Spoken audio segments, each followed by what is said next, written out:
My dear friends, good afternoon. मैं आपके साथ क्लास 12 पॉलिटिकल साइंस का सिक्योरिटी वाला चैप्टर डिस्कस कर रहा हूँ, फर्स्ट बुक का कंटेम्प्रेरी वर्ल्ड पॉलिटिक्स वाला। देखिए, इसके अंदर जो है पहले आपको सिक्योरिटी समझनी होगी। सिक्योरिटी क्या है कि किसी डर से मुक्ति, freedom from fear, freedom from threat. अभी थ्रेट लाइफ का भी हो सकता है, जॉब जाने का भी हो सकता है। तो we want a security. Security is a very disastrous word, very drastic word, like it is a wider and major meanings, पर in short it is a freedom from fear या फ्रीडम फ्रॉम थ्रेट। जॉब ना जाने की, health सही रहनी चाहिए, डाका ना हो जाए, चोरी ना हो जाए। ये जो डायग्राम दे रखा है बोर्ड में पूछा जाता है, जो कबूतर है शांति का प्रतीक है, पीस का। उस पर जो व्यक्ति बैठा है एक मिलिट्री मैन है।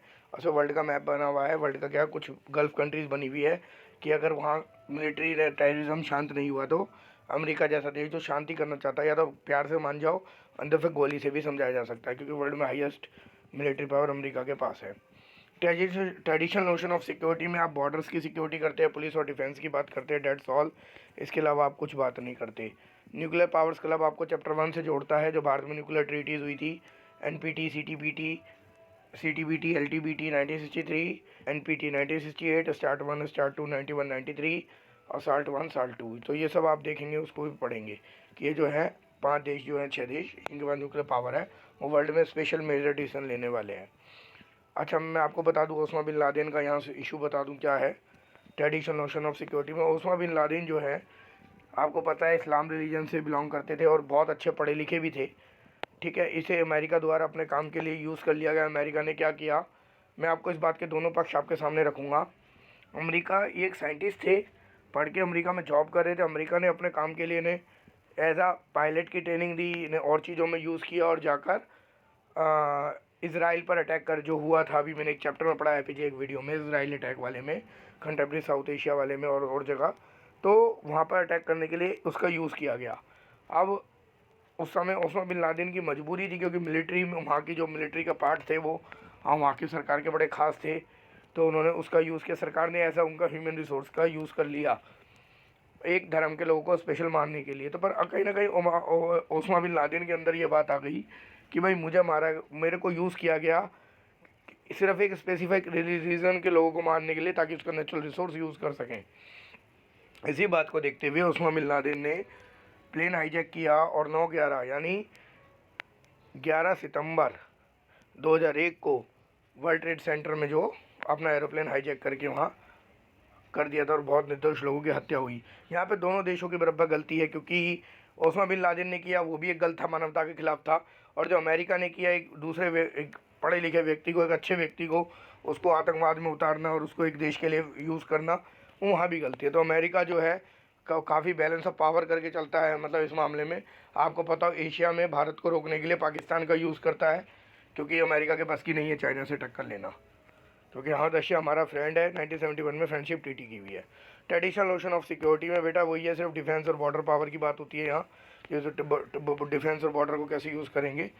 ठीक है, ट्रेडिशनल सिक्योरिटी एंड कोऑपरेशन के अंदर जो आप बात करते हैं वो किस तरह की है। देखिए, जो 1972 में कुछ, मतलब पूरे वर्ल्ड में जो है कोल्ड वार जिन्होंने पढ़ा हो, एंड बाय पॉलिटी, तो वो जो है पूरे यूएसएसआर के बीच चला। 1972 में बायोलॉजिकल वेपन कन्वेंशन हुआ, 1992 में केमिकल वेपन कन्वेंशन हुआ, इसको सीबीएसई ऑब्जेक्टिव में पूछ लेती है। इवन 1972 में एंटी बैलिस्टिक मिसाइल हुई। अब ये क्या है एंटी बैलिस्टिक? जो देश न्यूक्लियर संपन्न है, हो सकता है वो चुपचाप दूसरे देश में न्यूक्लियर छोड़ दे, तो दूसरा देश अपनी सुरक्षा के लिए एंटी बैलिस्टिक मिसाइल बनाएगा। अर्थात अगर उस मिसाइल को ये अंदेशा होता है कि उन पर अटैक हो रहा है या होने वाला है, तो वो क्या करेंगी, वहीं से उस पर ये मिसाइलें अटैक कर देंगी। और जब ये मिसाइलें अटैक कर देंगी तो होगा क्या, कुछ भी नहीं होगा इससे, सिर्फ इतना होगा कि उस देश की तबाही हो जाएगी। अगर गलती से सेंसर ने ये बता दिया, सेंसर फेल हो गया, जैसे हमारे मोबाइलों का हो जाता है या किसी चीज़ का, कि भाई न्यूक्लियर वार आ रहा है, न्यूक्लियर बम आ रहा है, तो दूसरे देश की ऐसी हो जाएगी मिनटों से पहले। ठीक है, अब देखिए, कुछ न्यूक्लियर आर्म्स को रोकने के लिए ट्रीटीज़ हुई थी, जैसे कि मैंने अभी बताया, एलटीबीटी, सीटीबीटी 1963, 1968 एनपीटी। ठीक है, स्टार्ट 1, स्टार्ट 2 1991, स्टार्ट 1 1993, स्टार्ट 2, और साल्ट 1 और साल्ट 2। ठीक है, एनपीटी पे भारत ने आज तक साइन नहीं किए, क्योंकि भारत को रोका गया था कि आप इस पर अटैक नहीं करेंगे, आप इसका यूज़ नहीं करेंगे, आप अपने यहाँ न्यूक्लियर नहीं करेंगे। अब मैं बता दूं भारत ने क्या खेल खेला था 1974 में। थोड़ा आउट ऑफ सिलेबस होता है पर जीके का भी पार्ट होता है। देखिए सब चीज़ अब सैटेलाइट से, आप जानते हैं अमेरिका के पास पैसा है, टेक्नोलॉजी में अच्छा है, तो अमेरिका ने भारत के ऊपर एक सैटेलाइट लगा रखी है जो भारत में होने वाली हर गतिविधि को देखता रहता है। उस सैटेलाइट का टाइम पीरियड जो था वो 2 घंटे का था, 2 घंटे में अपना 2.5 घंटे में राउंड पूरा करके उसी जगह आती थी। तो हमने क्या करा था, जब राजस्थान के पास हमने जब ये टेस्ट किया राजस्थान में जो रेतीली भूमि है वो न्यूक्लियर टेस्ट या और तरीके से समुद्र वगैरह के हिसाब से बहुत अच्छी रहती है, क्योंकि ऐसी जगह पे ही टेस्ट होता है, क्योंकि रेडियो एक्टिव रेडिएशंस बहुत होती है, तो वहाँ लोगों के जान मार के मरने की तो खतरा नहीं रहता। तो हमारे साइंटिस्टों ने क्या किया कि वो जब भारत के ऊपर से वो सैटेलाइट निकल के 2.5 घंटे में घूम के आएगी, तो फिक्स किया गया टाइम कि जब तक कोई एक्टिविटी ना हो, जब तक वो भारत को जज कर रही हो, जैसे ही वो उस सैटेलाइट आगे निकल जाए 2.5 घंटे में अपना चक्कर पूरा करके आए, जब ध्यान रखा जाए, तो जैसे ही वो सैटेलाइट भारत को पार करके उसी पर्टिकुलर एरिया को पार करके आगे निकलने गई और जगह एरिया, तो भारत ने परमाणु टेस्ट किया 1974 में फर्स्ट। और जब भारत का फर्स्ट परमाणु टेस्ट हुआ तो भाई सीधी बात है, धूल भूल उड़ेगी। अब ये बात प्रधानमंत्री को बताई गई, प्रधानमंत्री ने कुछ नहीं, मेट्रोलॉजिकल डिपार्टमेंट को बोलो कि झूठी खबर फैला दे कि राजस्थान में आंधी और तूफान आने वाला है भयंकर, और आ गया है, बच के रहें, चक्रवात आने वाला है, आंधी तूफान का, रेतों में कंपन हो रही है। खबरों में ये बात चल गई। जब ये बात पाकिस्तान के वो सैटेलाइट के थ्रू वहाँ देखी गई अमेरिका में, तो न्यूज़ के थ्रू पता लग गया, अरे वहाँ तो ये हो रहा है, बोले कुछ नहीं है, वहाँ कुछ प्रॉब्लम है। उसके कुछ ही समय बाद भारत ने तुरंत हफ्ते भर बाद एक और परीक्षण किया, पर कहीं ना कहीं भारत को ये डाउट हो गया था अमेरिका को कि कहीं कुछ गड़बड़ है। तो अमेरिका ने क्या किया, अपनी सैटेलाइट की टाइमिंग घटाकर 2.5 घंटे से आधा घंटे या 20 मिनट की कर दी। भारत के वैज्ञानिकों ने यह भी पता किया और क्या किया, वो टेस्ट उसी अकॉर्डिंग जैसी वो भारत के ऊपर से गुजरी 20 मिनट का टेस्ट था उसमें किया। उसको करने से पाकिस्तान की धरती हिली, क्योंकि रेडियो एक्टिव किरण होती है, और भारत का परमाणु पोखरण टेस्ट हुआ, पोखरण एरिया में था, पोखरण टेस्ट हुआ। तो इससे क्या हुआ, भारत के पास न्यूक्लियर पावर हुई। पर जो भी ये देश जो हैं, जैसे अमेरिका हुआ या और देश हुए, खासतौर से अमेरिका ये चाहता नहीं है कि भारत के पास न्यूक्लियर पावर हो, क्योंकि भारत का भी न्यूक्लियर पावर बनेगा तो यूज़ कर सकता है अपने समय पे।